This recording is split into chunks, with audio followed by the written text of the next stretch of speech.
So, if you're looking at the housing market right now, you probably feel this overwhelming pressure to buy. Like, society just demands it of you. But you just showed me some numbers today that completely blew my mind. Yeah, as a really harsh reality to wake up to. I mean, the average homeowner right now is secretly spending about $16,000 a year on hidden costs, and they didn't even plan for it. Wait, $16,000? Are you saying that's, like, entirely separate from their actual mortgage payment? Completely separate, yeah. And, well, it brings us to a core idea we really need to confront today. Buying a house in 2026 is actually the worst financial decision most people can make. Honestly, I know a lot of people listening are just agonizing over whether to pull the trigger on a house right now. So today, we're putting aside that cultural guilt and doing the actual math. Exactly, because buying right now is often destroying wealth rather than building it. We really have to look at the real mechanics of this market. Well, I'm going to push back right away with the classic conventional wisdom. You know, renting is just throwing money away, right? Yeah. You're paying someone else's mortgage. Right, that's what everyone tells you.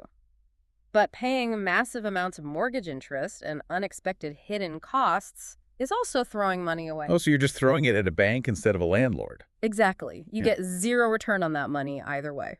Okay, so we need to map out the current landscape. Mm. Like, why is the 2026 housing market uniquely hostile to buyers? Well, let's start with the baseline numbers. The median home price right now is sitting right around $420,000. Wow, that is incredibly high. I mean, how much of a jump is that compared to, say, just a few years ago? Prices are actually up a staggering 60% since 2019. 60%. That's Yeah. crazy. 60. And at the exact same time, mortgage rates are just stubbornly stuck over 6%. See, that's what confuses me. Wages certainly haven't grown by 60% to match that. Oh. But if interest rates are high, borrowing money is expensive, right? Right, exactly. So fewer people can afford to buy.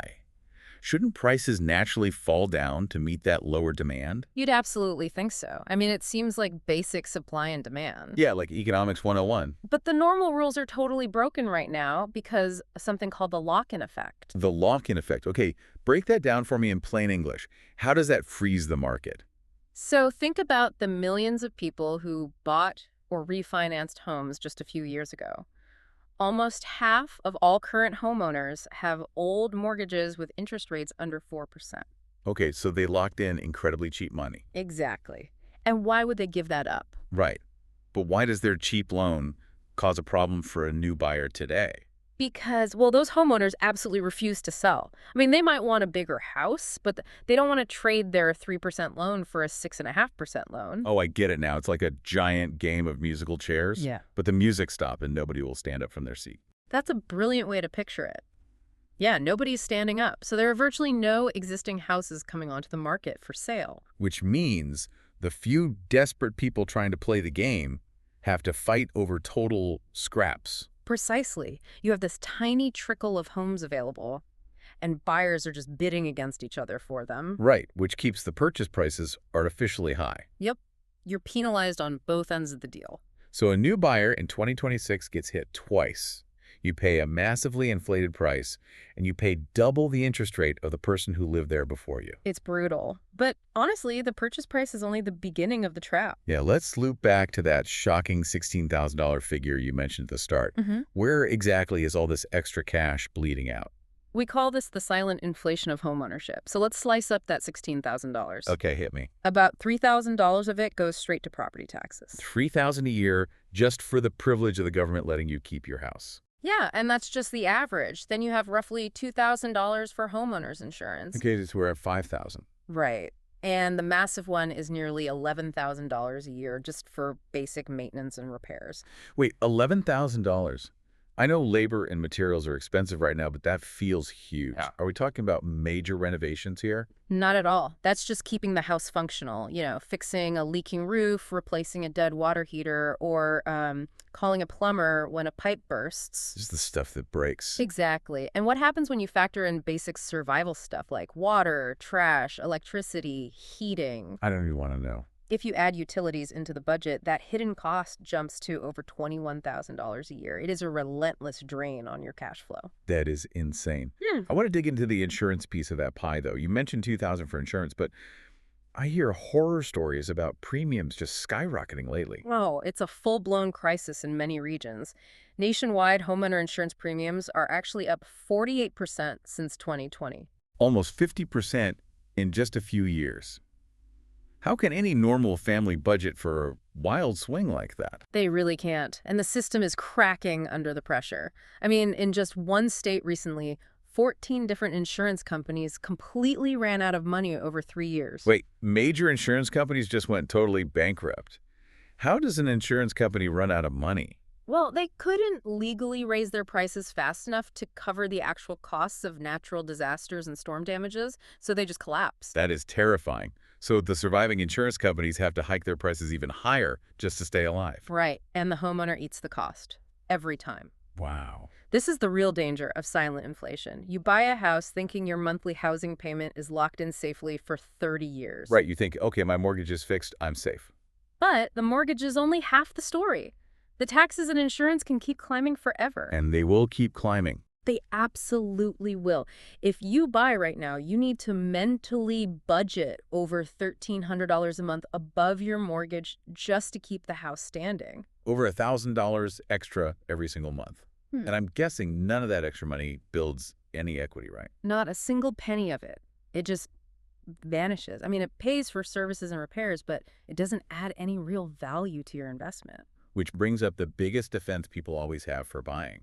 They say, well, even with extra costs, my mortgage payment is building equity in my house. Yeah, that's the illusion of building equity. People assume their monthly check is actually paying off the house they live in. Okay, let's run the actual math on this. Let's say I get a fairly average loan right now, maybe $320,000 at that 6.5% interest rate. In the first few years, the math on that is just brutal. Almost your entire monthly payment goes straight to the bank to cover the interest. How brutal is the split?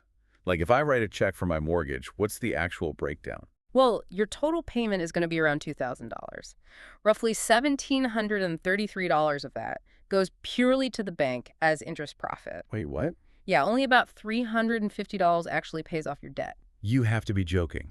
I'm writing a check for over $2,000, and it's basically a cover charge just to get in the building. That is exactly what it is. Only $350 is mine. A cover charge is the perfect analogy. For the first 5 to 7 years, you are essentially renting the money from the bank. So renting an apartment is throwing money away. But renting money from a bank at $1,700 a month is somehow a brilliant investment. That's the hypocrisy of the whole system. You are not building meaningful equity in those early years at all. Okay, but I know a lot of listeners are probably screaming at their phones right now about taxes. What about deducting all that mortgage interest on your taxes? Ah, the famous tax deduction. That's another huge myth surviving from an older era of real estate. Walk me through it. Because my parents always swore the tax write-off was the secret weapon of homeownership. It used to be. It really did. But the government changed the tax rules significantly a few years ago. They massively increased the standard tax deduction. Okay, so how does this standard deduction work now? Why does it ruin the mortgage perk?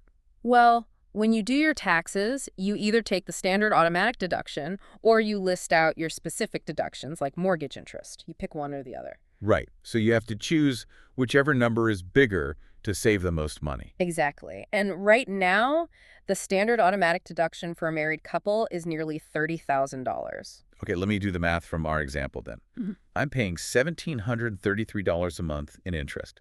That's about $20,000 a year. Yep.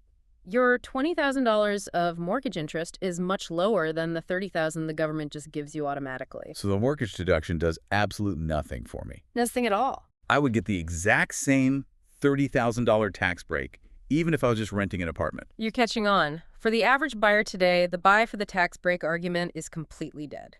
This is wild. I mean, we've killed the equity myth and the tax myth, but we haven't even touched on the biggest block of cash in this whole process. The down payment. Yeah, the down payment. This is where we really need to introduce a crucial financial concept. It's called opportunity cost. Opportunity cost. I hear economists use that phrase all the time. But break it down simply for the listener. Opportunity cost is simply asking, what else could this money be doing right now? Every single dollar has a job. Okay, so let's look at buying a $400,000 home. I need a 20% down payment to avoid extra fees. That's $80,000 in cash. Plus you have closing costs, inspections, and loan origination fees. Oh, right. You easily lock up $100,000 in cash just to get the keys. And opportunity cost means I need to calculate what that 100,000 could earn if I didn't trap it in the bricks of my house. Yes. It's like burying a chest of gold in your backyard. It's safe, but it can't grow and work for you. Let's compare it to the stock market. I would love to see a real comparison. Mm.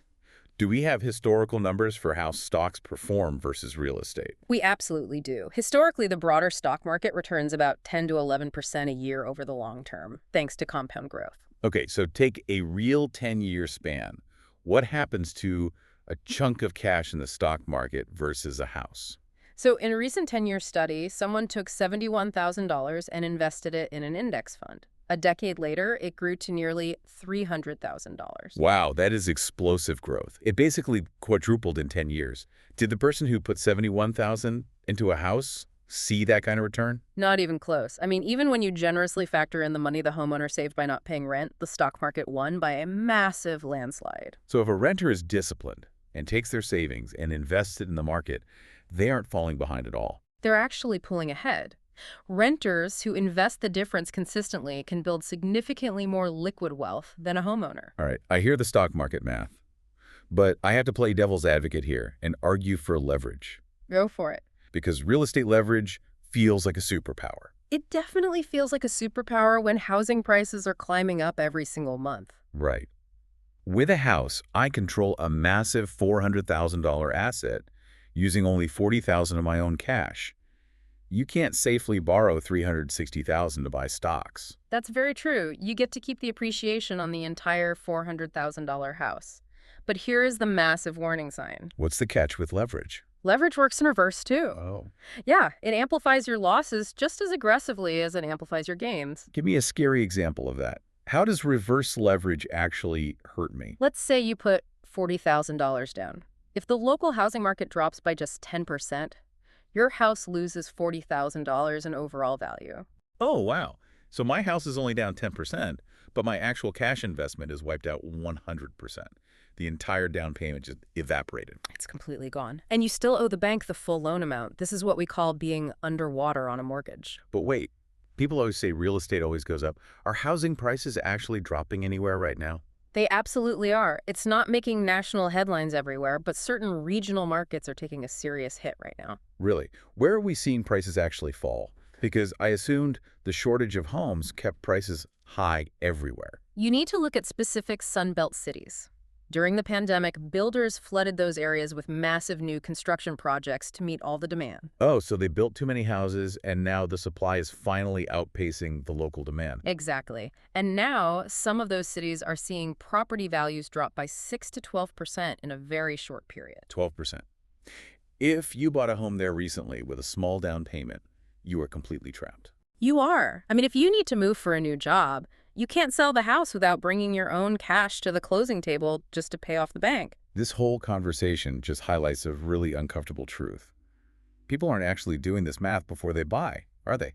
No, almost nobody sits down with a spreadsheet, models the opportunity cost, and decides buying is the optimal financial choice right now.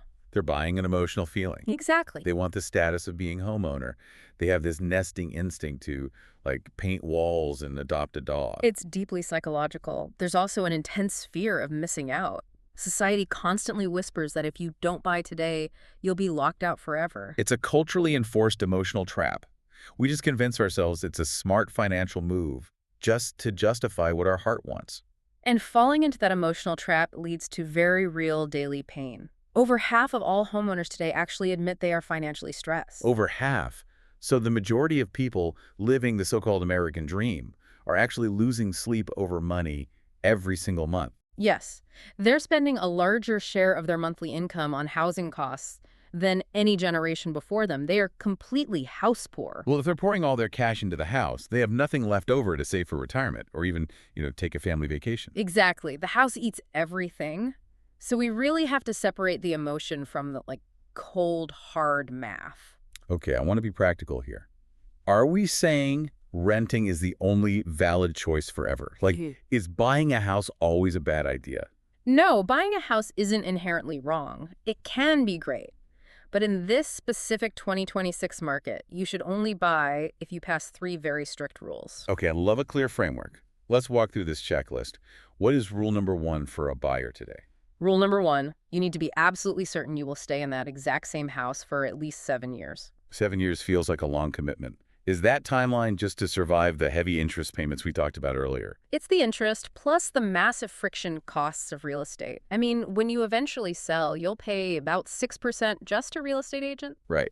So it takes 5 to 7 years of slow growth just to break even on the fees it costs to buy and sell the property. Yeah. That makes perfect sense. Okay, what's rule two? Rule number two, you need a full 20% down payment. And that money absolutely cannot drain your emergency savings. I think I can guess why. Because of that $11,000 a year in hidden maintenance surprises we covered. Spot on. If you empty your savings account to scrape together a down payment, you are literally one broken air conditioner away from credit card debt. Yeah, you need a thick cushion of cash just to survive home ownership. Okay, what is the final rule on the checklist? The final rule dictates your lifestyle budget. Your total housing costs must remain less than 28% of your gross monthly income. Just to be crystal clear, when you say total housing costs, you mean the mortgage, the property taxes, the insurance, all of it. Every single housing expense combined must stay under 28%. If you push past that threshold, you enter a severe danger zone. Because if housing takes 40% of your income, you can't afford groceries, healthcare, or, investing for your actual future. Exactly. And here's the harsh reality. With average home prices at $420,000 and rates at 6.5%, hitting that 28% rule is mathematically impossible for the average person today. It really reframes the entire cultural narrative. Society expects you to pay the highest home prices in history at the highest rates in 20 years. Right, all while locking up tens of thousands of dollars in cash that you could be using to generate highly liquid wealth in the stock market. And friends and family will still guilt trip you. They'll look down on you and say renting is just throwing your money away. But the math proves otherwise. The real waste of money is not renting. Renting is simply buying a service. It's buying a flexible roof over your head with a legally capped downside. I mean, if the roof caves in, you just call the landlord. Precisely. The real waste of your hard-earned money is buying a house you can barely afford, just because someone told you it's what responsible adults do. It really forces you to take a hard look in the mirror. You have to step back from the cultural pressure and ask yourself a very difficult question. Are you actually trying to buy a house to build long-term wealth based on real math? Or are you just buying an incredibly expensive feeling? Because in 2026, buying that feeling might just cost you your entire financial future. Something to think about next time you browse those housing listings.